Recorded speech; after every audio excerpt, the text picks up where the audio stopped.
Well, welcome back, everybody. Today we're going to get into the next part in the Mold Apocalypse series. I think we're on part 4 now. Now, what is the Mold Apocalypse series? Well, it's a series of re-uploads that I put into a playlist, essentially documenting all of our mold decodes before the modern phenomenon occurred. The modern phenomenon of mold toxicity that has now reached epidemic proportions. Based on some polls that we did here on the channel, about half of you suffer from some kind of mold toxicity or allergies to mold and some kind of accompanied illness. And 90% of those of you that do suffer started to do so after the beginning of the pandemic. So this is something we definitely need to revisit. And I thought it'd be helpful to do that. But before we hop into that, I have some news for you guys. As the Hunger Games continue, Trump has narrowed down what kind of food that you can eat under the SNAP benefits. Now, why is this important to talk about this? Well, first of all, the way they did this during the holidays when nobody was really paying attention, right? Same thing with the Epstein files. Nobody's paying attention. So, of course, they're going to launch this kind of stuff. What are they talking about? Well, as of January 1st, if you have the SNAP benefit, when you go in to try to buy candy, soda, and other foods, we'll take a look at that and what that means. You can no longer do so. Now, why do we care about this? Well, this is a slippery slope. I think everybody can agree that cigarettes and alcohol, those are things that would not apply to a food program, right? Because those aren't food. But when you start limiting people's ability to buy the things that they want, it's a slippery slope. Because pretty soon, it's going to be narrowed down to staples, right? Because they'll say, oh, all you need is the staples. All you need is beans, rice, and flour, and cheese or something. Or what if they start narrowing this down to like the leaner cuts of meat?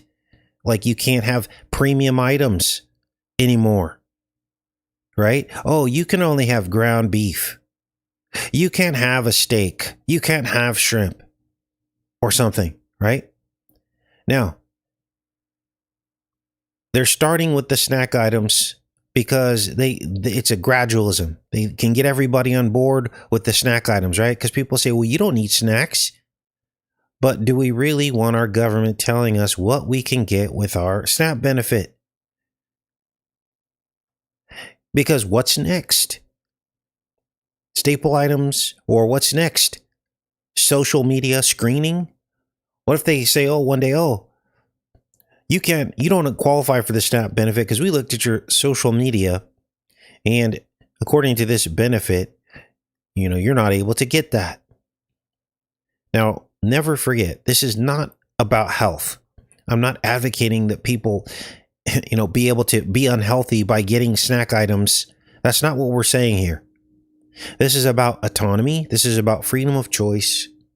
This is about government tyranny. Never forget that SNAP benefits are money that we all pay in as part of our taxes that we might someday need. And you don't want anyone telling you what you can and can't buy with a benefit that you already paid into. Let me give you an example. Insurance, for instance. You pay insurance. Well, the last thing that you're going to want to have happen when you've been paying into an insurance premium for years and years and years is somebody telling you that you can no longer cash in on that insurance premium when you need it, right? So why do we look at this differently when it comes to food benefits? I'll give you an example. My mom was paying life insurance for my sister's plan. And all of a sudden, they said, after she'd been paying into this for like 10 years, right? We're talking tens of thousands of dollars. They say, the premium's going to go up. It's going to go up because you're getting older. Well, why should that matter? You've already paid into it. They've already made their money on you, right? So This is not fair. Why does it change just because my mother's getting older? It doesn't make any sense at all, does it? And the same applies to any of these benefits. Never forget, we are the ones paying into the benefit. Now, I don't take SNAP benefits, and I never have, but one day if I needed to, I would want to know that when I go and use my SNAP card, that I'm not going to go in there and say, nope, can't have that, nope, can't have that, nope, can't have that. It's unbelievable. Now let's read this article and get some specifics about what they're talking about here. And then we'll do a poll, and then we'll get into the mold apocalypse. But I wanted to cover this story because this is very, very important, because this is a rope-a-dope. This takes effect on January 1st. Some of you might not have heard about this. Starting Thursday, Americans in 5 states who get government help paying for groceries will see new restrictions on soda, candy, and other foods they can buy with those benefits. So this is only in 5 states: Indiana, Iowa, Nebraska, Utah, and West Virginia. But understand, this will be rolled out to the rest of the states, right? They start with a few, they get a reaction, and if that goes okay, then they go on to other states. So they're going to enact waivers prohibiting the purchase of certain foods through the SNAP program. And, it's Robert F. Kennedy Jr. who's pushing for this under health standards, right? Wow. We cannot continue a system that forces taxpayers to fund programs that make people sick and then pay a second time to treat the illnesses those very programs help create. Well, I don't think that's the problem. I think the problem is that our government even allows food manufacturers. Don't we have an FDA, Food and Drug Administration? It's supposed to, screen this stuff before it's produced. If you want to do something real about this, you would probably want to tell the food manufacturers you can't make this or that, right? Or make it in a healthier way. The efforts are aimed at reducing chronic diseases such as obesity, blah, blah, blah. Wow, so here's what's going on, you guys. Unbelievable. Now, let's get into the mold apocalypse number 4. Let's take a look at this. Today's episode takes us back to an old X-Files episode about mold. Let's go ahead and get into this, you guys. And before we get into today's X-Files Decode, this peculiar episode that came out, I think, in the 1990s, that seemed to reveal the parable of the wheat and the tares. The mark, in this case, is a tattoo. Before we get into that, I wanted to share this amazing channel that I found that tells the true story about Russian life. And this is just... Oh, that's Dan Chico's. Okay, let's get to the meat of this. It's a Russian family. This is what they're doing. They're going through, they have real-time algorithms. Now let's get into today's show, because I know that many of you tuned in for the X-Files. And this is crazy. Let me put a link to these people's channel first, because I don't want to forget this X-Files episode. The deeper meaning of the parable and the wheat of the tares will be disclosed here in this episode. It's pretty amazing how right on the money it is. And I believe that what the Bible is really telling us about the wheat and the tares growing up together is that the tare is in all of us. That's why they can't be separated. Think about it. Something is growing inside of something else.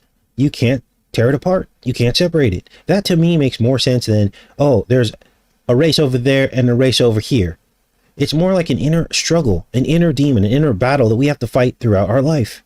It's the sinful tendency, or what I like to call the infection, because we were all infected at the garden, weren't we? And it can even be narrowed down further to the copper component in our physiology. Now, we delved into that in previous shows about how you do have an essential need for trace amounts of copper, and that it seems to find itself in the middle of everything, in the middle of cell communication and brain waves and your neurological system. It's the blue blood. Why do we call it the blue blood? Because copper oxidizes into a blue-green color. And many organisms on Earth have copper-based blood, hemocyanin. And some people have more of this concentrated in their blood and more of a dependence on it, and some people have less. Now, I don't want to get into too much of the anatomy and physiology of it, because that's not really important. This is more of a spiritual discussion, because it seems the entire human race has been infected with the copper serpent. So, at the end of the day, it boils down to will. Will we do good, as God challenged Cain to do, or will we let our dark side take over? Now, it's crazy because we got this whole thing going on YouTube that likes to condemn certain races of people, okay? And this is antichrist. This is against what Christ taught. Christ came to save everybody. He several times healed people that weren't in his bloodline. He healed Gentiles, didn't he? So if he wasn't, if they were condemned, why would he heal them, right? This is about belief in him. People tell me that the blue bloods are condemned to destruction. But are they really? Look at how God tried to negotiate with Pharaoh, for instance. He could have wiped him out with the first plague, couldn't he? That doesn't sound like condemnation to me. Sounds like God was trying to work with him, didn't it? He tried to give him chances. But in the case... Now, it wasn't until after the fourth plague. So God gave Pharaoh 4 chances. And then God hardened Pharaoh's heart after the fourth plague. I wanted to clarify that. So the Pharaoh, his blue blood tendencies took over.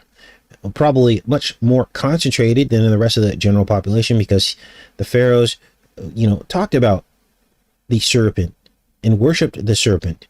This is why God embarrassed the pharaoh by having his rods that Aaron threw down turn into serpents and eat the pharaoh serpent. Because then, hey, who's controlling? Who's the king? The pharaoh wanted to say that he was the king of the serpents, right? Because they would wear these on their heads. But that wasn't the case. God embarrassed him. So, let me give you the backdrop of this episode before we get into this. It opens with this guy right here. And he gets a tattoo of a woman who's winking on his arm. Let me play a little bit of this for you.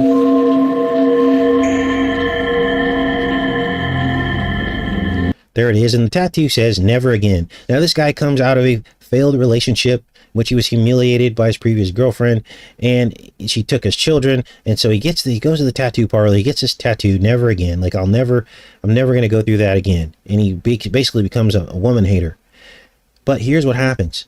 The tattoo marks him, and it begins to manipulate his behavior, or possess him, or mind control him. Let's keep playing this out here. Loser. Such as? You see, stem cells from the blood of an umbilical cord may be transplanted in the treatment of many life-threatening diseases. So, there you hear him, and he's basically a stockbroker, and he's trying to sell this stock, and he's explaining to this woman on the other end of the line that it's about stem cells. A biosciences company that has developed a stem cell line from an umbilical cord to treat chronic diseases. Well, we talked a lot about umbilical cords because they seem to spiral like a portal. And when we're born into sin, aren't we? That's what the Bible tells us. So this is where the tainted blood begins, from the sinful mother to the child. So he starts hearing this woman's voice in his head, disparaging and demeaning him as he tries to sell the stock to this customer. Let's keep playing this here. A company in Tucson called CryoCord has achieved an amazing advancement in the technology of cryogenics. Loser. That's your assignment while I'm gone. I want you to run an INS check and a Bureau NCIC check on these individuals, all of whom now reside in the Little Russia section of Philadelphia. IC check on these individuals. Now, here's what's weird. There's a Rushkin connection here that shouldn't really be here, right? It's a subplot or sub-story to the episode, and it's basically the reason why Scully ends up meeting the guy with the tattoo. She's basically running down a lead on the Rushkins that she's tracking, right? And that's how she ends up running into this guy. Let's keep watching.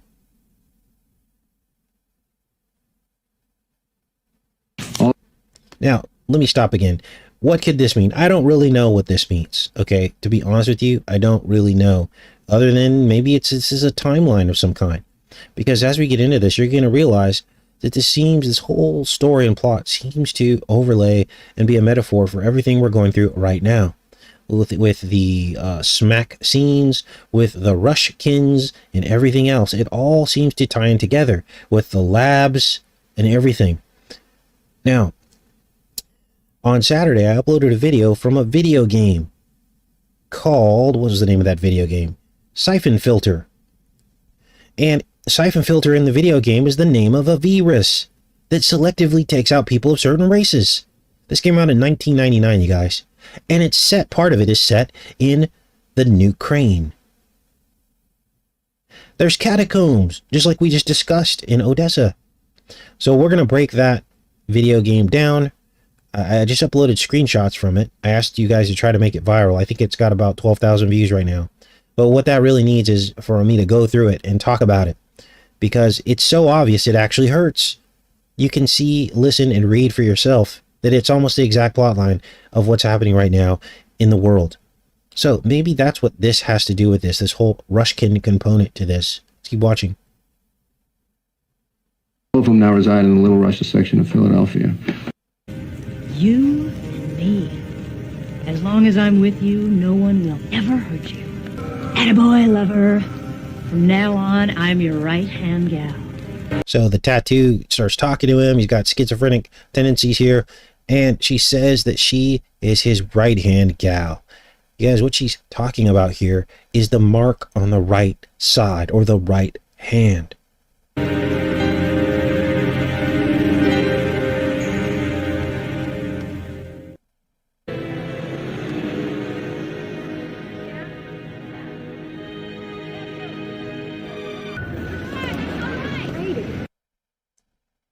So here she is. Here's Scully. Now, some of you are starting to notice something here.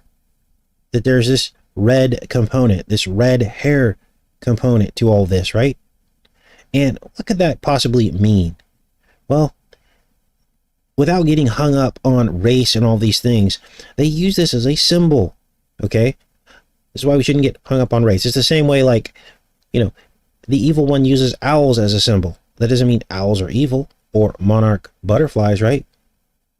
So understand that this is the enemy's spiritual symbol, and I don't know much more about it than that. And you know, if you start delving into that and you want to start placing blame on certain races, understand it's not about you and me and our races. It's about the elite controllers, and they might have some of these traits and attributes, but they're the ones in power. They're the ones who understand the attributes and try to magnify them, possibly, to gain control and power. And they may even have special types of abilities and things.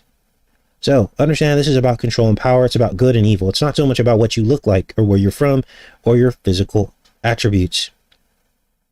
So Scully shows up to this tattoo shop and she's basically chasing after the Rushkin, but then she runs into the guy with the crazy evil tattoo. Let's watch. You did good. Very nice. It's just like in the window. Listen, friend. Everyone gets tattoo they deserve. Everyone gets tattoo they deserve. Everyone gets tattoo they deserve. Just the eyes and the mouth. Even if I say yes, it's too soon. Skin must... So this is crazy. So she's with this guy in the tattoo shop. She meets him for the first time. And why is she over here? Well, she was, again, investigating these Rushkins, and Mulder tells her she needs a break. And so she's in Philadelphia. Now, she has her eye on this particular tattoo, and it's an Ouroboros. Now, I want you to notice that I'm going to zoom this up here, because even though this is the tattoo that she wanted, I want you to notice that there is no blue in the mouth of this Ouroboros. And just keep that in mind as we continue to go through this decode.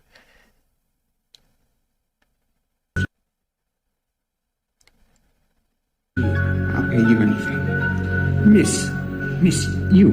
The color, the red on the lips, it's extraordinary. Something I find in Soviet prison. So, let's back this up a little bit.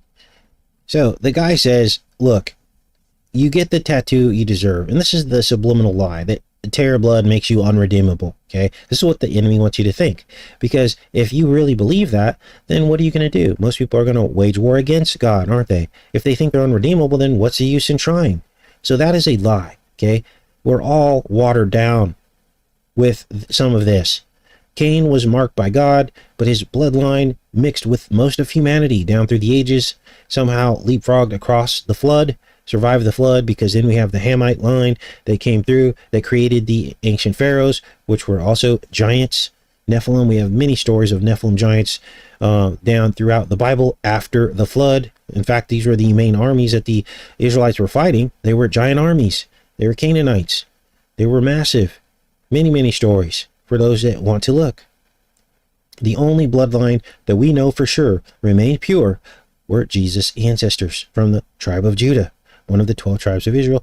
And it came down through the ages. It's all tracked. Jesus actually recounts his bloodline going back, and none of those people in his ancestry mixed with the Canaanites. And that was the only instance in which God asked people to do that, because he knew Jesus had to be born pure so that he could offer a pure sacrifice, right? Let's keep watching here. In Soviet prison, tattoo reflect on body what lies in person's soul. You'd break my heart over it. Did you get them all done in prison? Yes, I tell him, everyone gets tattoo they deserve. It usually starts when... So, he's in the tattoo parlor trying to explain to the artist that the tattoo is cursed. The artist tells him that you get the tattoo you deserved. He got the mark he deserved. But this is programming to make people feel damned because of their bloodline. All flesh is redeemable if you believe in Christ, you guys. It's all redeemable. Now, Scully had her eye on the Ouroboros, and we'll get into that more later. But during her date with this guy, he convinces her to get a tattoo as well. And of course, she chooses the Ouroboros. And you're going to hear now, this is going to give you an indication as to why she chose the Ouroboros. An authoritative or controlling figure comes into my life. I've always gone around in this circle.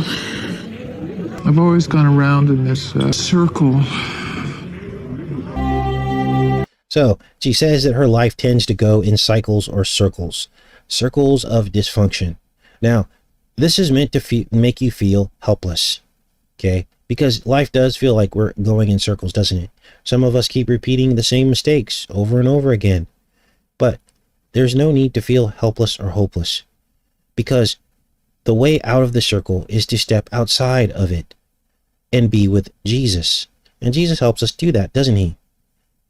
Because think about it. Think about all the discussions we've had helping you to step outside the circle. Election cycles, news cycles, right? How do we step outside of that? Well, we understand not to be in the right or the left. You know, what I've noticed about this whole Rushka thing is that people have some very, very strong feelings one way or the other. And the people that are against them, they want the people over there to suffer too. And the people that are against us, which really isn't happening right now, there's a small minority of us, they're kind of going about it the wrong way as well. There is a middle, and that is staying outside of these conflicts, not taking a side. Understand that all of this is manipulation, and the devil's at the top is laughing, right versus left. And that's why you have not heard me condone the actions of Pew Sit and Spin over there, because it'd be real easy for me to do that, right? But of course I would never condone something like that, because you stand on morality rather than right or left. And that's what Jesus is. He's the rock. He's the rock of morality. And sometimes it's difficult to see the forest through the trees. Sometimes it's difficult to see outside of the right-left paradigm because we're so programmed to get triggered. I was there, it's crazy. They're starting to open up discussions in some of these stories, right? On the internet. You go on, you look at these news headlines, and below there's a comment section. They're starting to open up some of these things, and people are so lost. They're so lost, and I get in there in the comments on some of them, and I start having discussions with people. I'm like, how is this any different than what we did in the U.S. here over the past 50 years that we've been getting involved in other people's businesses despite all of the collateral damage? How is this any different? And they're like, oh, you must love that, dictator. I go, no, of course not. Well, then why don't you just go live there? So what is that? That's the right-left paradigm. They're getting triggered. They're thinking just because I have an opinion that's different than theirs that I'm somehow defending him. No, that's not the case. All of this is indefensible.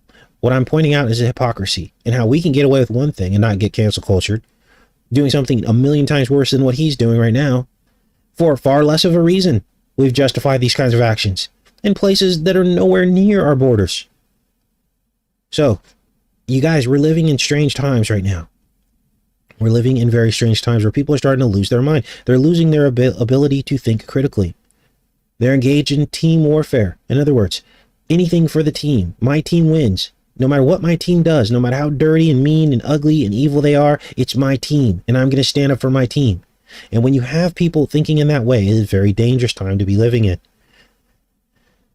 Now, let's keep watching this here, because here she's getting the tattoo. Now, this is a very bizarre scene. It's somewhat, there's innuendo here as she's getting this on her lower back. And so all of that has to do with serpent symbolism of how the serpent was with Eve. Okay, what the serpent did to Eve. It's all right here. Now, I don't think I put much of that in here. Let's take a look here. She's getting this thing and she's like wincing in pain, but it's really innuendo for something else, right? Now there's the copy, because remember, this is all about clones and copies, isn't it? And the ritual to actually do tattoo art is to first clone or copy it onto the skin. Understand, this is all ritual, you guys. It's all ritual, because we're going to be going over the same cloning aspect in Interview with a Vampire. We'll be covering that tomorrow. And it's the same thing. There's twins in there. There's cloning aspects. There's one of the vampires that actually clones him. He's like a mime. He like mimics Brad Pitt. So cloning is part of this. It's about possession. It's a ritual, a tattooing ritual. Now let's keep watching this. She wants the same red. Now, what ends up happening is basically she discovers that, well, we'll get into that later. Let's keep talking about this. So she's at the tattoo shop. And what you're really seeing here is this voodoo piercing ritual that ends up mind controlling the wearer, just like a voodoo doll being pierced by needles. And as we all know, we're in the midst of a worldwide piercing ritual right now, aren't we? And if you don't know what I'm talking about, Tom can help you out in the chat if you're confused. But we have to start to move away from using the general language on here, because things are getting more and more controlled and tightened on this platform. So Tom will help you out about the worldwide voodoo. So the vaccination was a piercing ritual.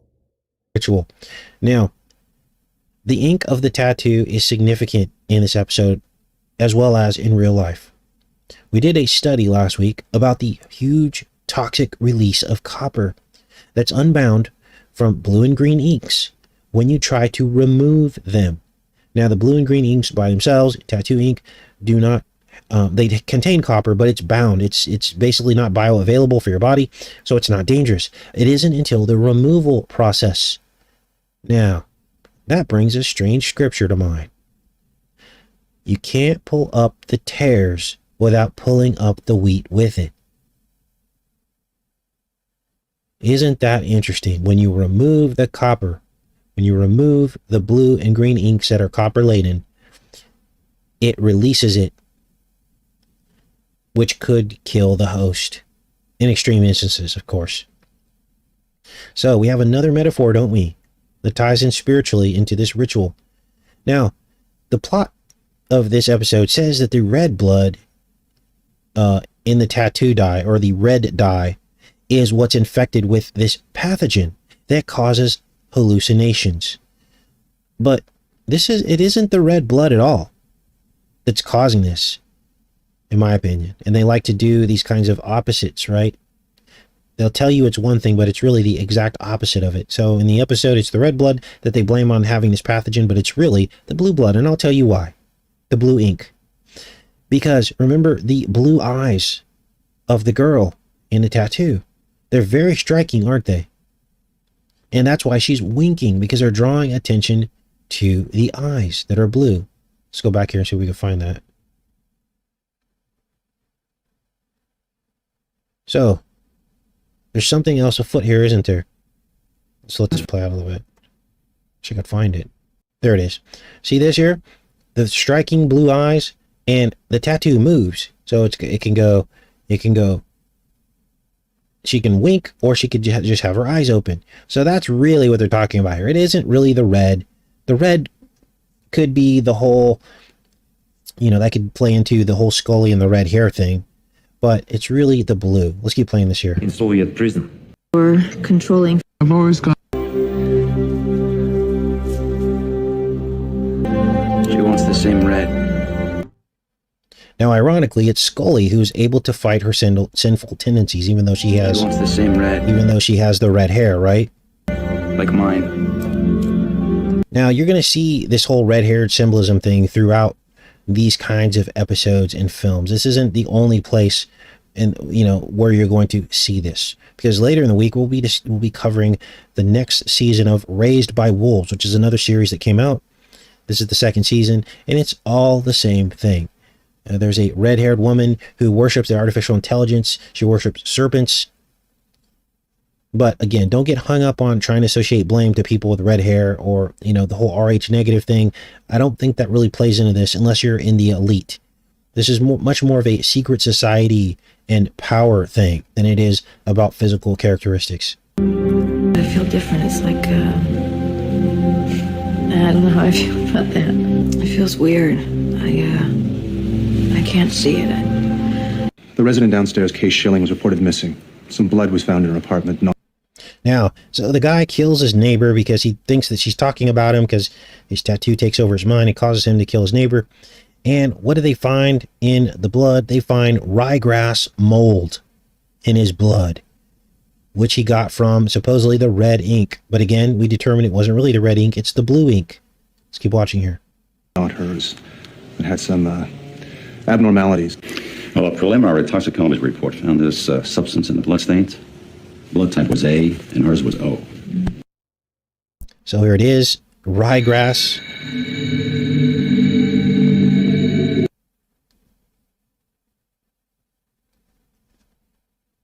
Now, we had found that ryegrass is copper dominant just a few weeks ago, didn't we? We were just talking about ryegrass being copper dominant.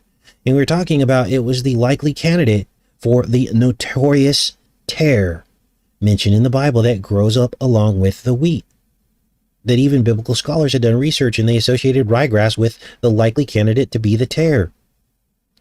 Now, the ryegrass carries this fungus called ergo, and it's what causes hallucinations.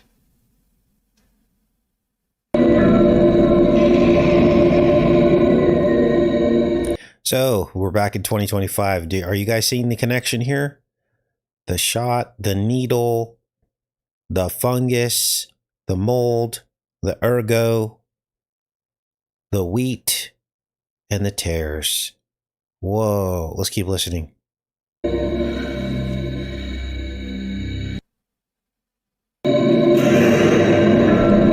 And here's where you get the close-up of Scully's tattoo. And there you see the blue taint, the blue dot in the mouth that wasn't there before. Remember, I asked you to remember? But there it is. And this is what they were really getting at, wasn't it?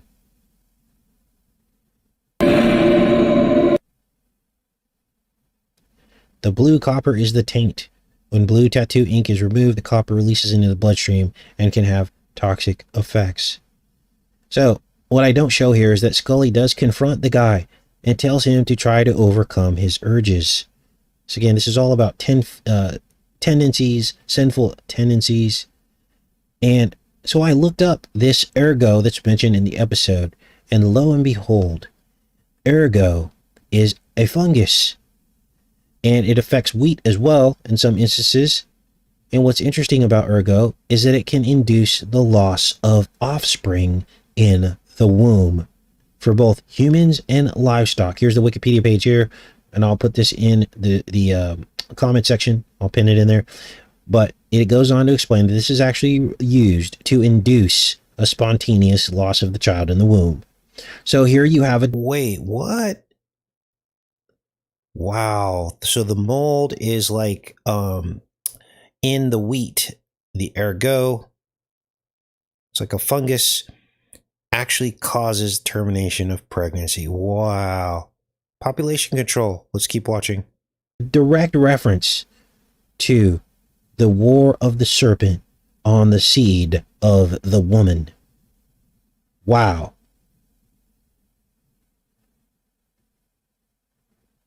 That an ergot alkaloid was found in the blood. Now, ergot is a parasite that lives off of rye and related grasses. Svo said that he used rye somehow in his ink. He may be subject to hallucinogenic ergotism. Oral visual hallucinations, dangerous and unlikely behavior.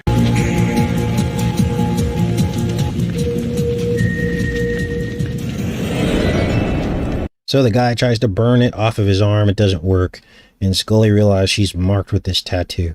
So the Bible says that you have to burn the house down if you can't get rid of the mold. So that's why he tried to burn the tattoo off. Let's keep watching. I don't know how much more clear it can get, but this is just crazy. What else? I think I had another thing pulled up here. Here's an article on ryegrass ergo, which is, again, the mold that grows on the ryegrass. This is a particular strain that exists in Texas, East Texas. So this stuff is everywhere. Again, this is spiritual manifestations in the natural realm. This is why God tells you that his glory is seen in nature, in his creation. I believe it says that in the Bible somewhere. And so we're supposed to be looking at these things to get bits and pieces of truth to show God's glory. Okay. Now, let me go back into the chat, see what you guys are up to, because this is just unbelievable. Okay, so I'll put a link to that particular decode. Hopefully that's been helpful. What a trip, you guys. It took me a minute to get to the point in that decode, but toward the end, you clearly saw the connection between the red and blue bloods, the mold, the ergot. I guess it's pronounced, I thought it was ergo, but it's ergot. The mold in the wheat and the tares. And in this case, it infected the tares. So there you go. All right, I'm in the chat, you guys. What's going on? Good morning. Good morning. Let's let this chat catch up. Now, what's next? Let's see here. Next in the mold apocalypse. Ooh, the faculty fungus. So many of you remember this film, The Faculty. That will be next. Then we have, what is this? Oh, this one will be a good one too. The original dollar bill was based on a fungus. So hopefully we'll get into those two tomorrow, unless there are some headlines we need to get into. So that'll be what's up on deck tomorrow. Okay, now I'm back in the chat.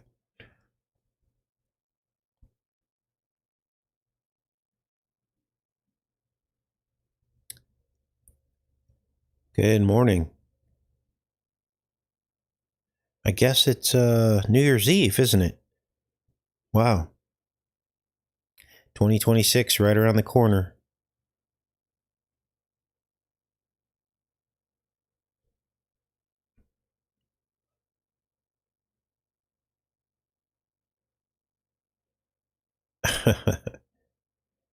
Yes, too much copper in humans is not good. Poll. What kind of poll would you like to do, Jamie?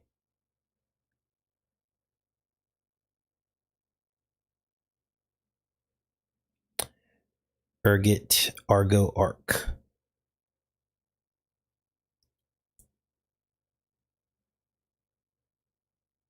Oh, so I got Boot's cat door installed yesterday. It was kind of a pain because I had to go through the corrugated steel of the garage, the side of the garage. I didn't put it in the door, but I put it in the side of the garage.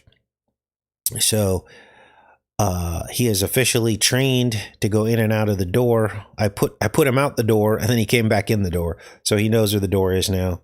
He knows he can get outside if he wants. He's got his litter box in the garage, and I kept the window open and put a fan to blow the warm air into the garage for him from the house. And I got the fireplace going on full blast in there. So the house is nice and toasty, and he already made his bed, and I greeted him in the morning. I went out, and he came down off the top of the shelf because cats like high places. So he came down, and I gave him a good pet and cleaned his litter box. So he is now officially a hunter. So hopefully he can keep things away out of the yard and stuff. And yeah.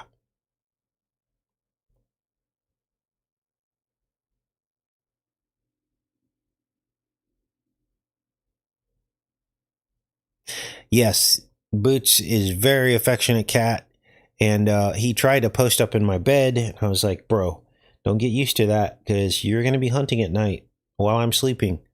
So, I give him good pets and cuddles, and he'll come and sit on my lap. Anytime I come and sit down somewhere or lay down, he shows up. But then as soon as I get up, he gets the zoomies and he starts running around. Even if, I'm like, hey, you could just stay right there. But he's like, nope, I want to follow you. And he gets the zoomies. He starts running around. It's almost as if when I stand up, he doesn't recognize me anymore or something. And I have to start all over again. Cats are funny. So he's a good cat.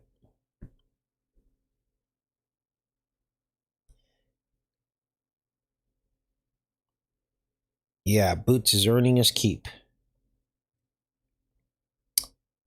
I probably should get him some kind of cat toys or something, but he has all of nature as his toy, so he doesn't really need a cat toy. And I'll bring him in, every once in a while and hang out with him. He had already, like, just for the few days he was in the house with me before I got the cat door installed, he had already knocked over some stuff. Luckily nothing broke, but yeah, he had already knocked over some jars and the rice cooker. I was like, dude, but he's good now. And he's happy. He's not even meowing while he's out there, which is interesting because if I shut a door in the house, he starts meowing. He does not like that. But while he's in the garage, he doesn't meow at all. So when I go out there, he comes and greets me. So he's all good. I think what happened was he was already an outdoor cat with my friends while I was in California. So he was used to getting outside. And so I think he felt a little bit like constricted when he was inside the house with me. He was like, where are my other kitty friends? And where am I? And who are you? So, but now he's like outside. He's like, yeah, this is where I am at. And it's good for him because he'll get a nice thick coat of fur. So, was Boots from a litter of Bobby? So Bobby is like his cousin, we think. So all these cats came from my friend's rental property in the other town. So that's where they all came from. So Boots and Bobby are somehow related on some level, and we don't really know how. But Bobby is pregnant, and she's just a kitten too. That's why she's so small. She's just a kitten, but she got knocked up. So Bobby's gonna have kitties.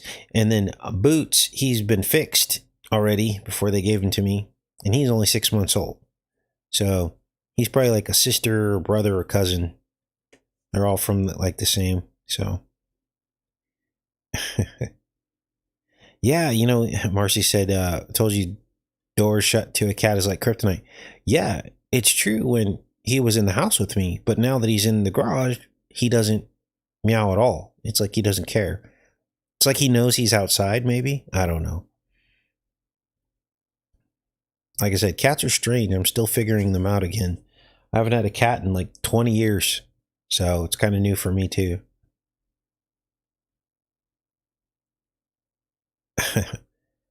Yeah.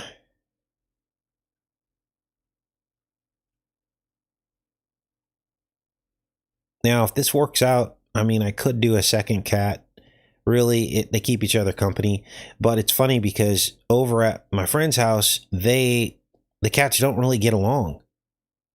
They don't really like each other. So I don't know what the logic is behind that to get a second cat, unless they were, so I might get one of the kittens if they're not all claimed from Bobby. So I'd have a tiny, tiny little itty bitty baby kitty. But, I'm not sure. We'll see what happens. Boots can eat. That cat can eat. Eat me out of house and home already. And the litter box. Now, fortunately, once I see that he gets through the cat door and he's outside, then I'll just put the litter box outside first. I'll put it outside. And then he'll see where the litter box is, and he'll know to go outside to use the litter box. And then that'll be the final transition. Then I can just remove the litter box completely because he'll just be going to the bathroom outside, right? So that's how you do it, so that you're not constantly buying litter, because litter can get expensive too. It's like It's like $10 for like 20 pounds a litter. 20 bucks. So Rebecca's cat is indoor. Yeah, last night was in the 20s or 30s.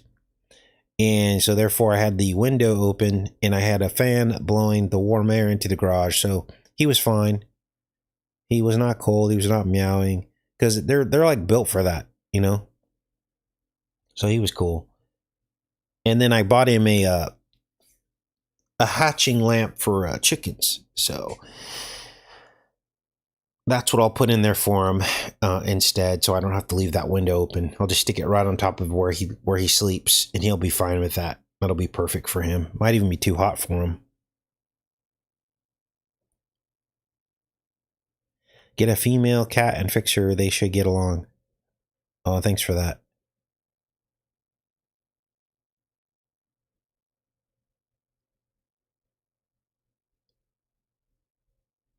All right. Okay, you guys, I'll let you get back to your day, and I love each and every one of you. I'll see you guys tomorrow, likely. So tomorrow we'll be back on.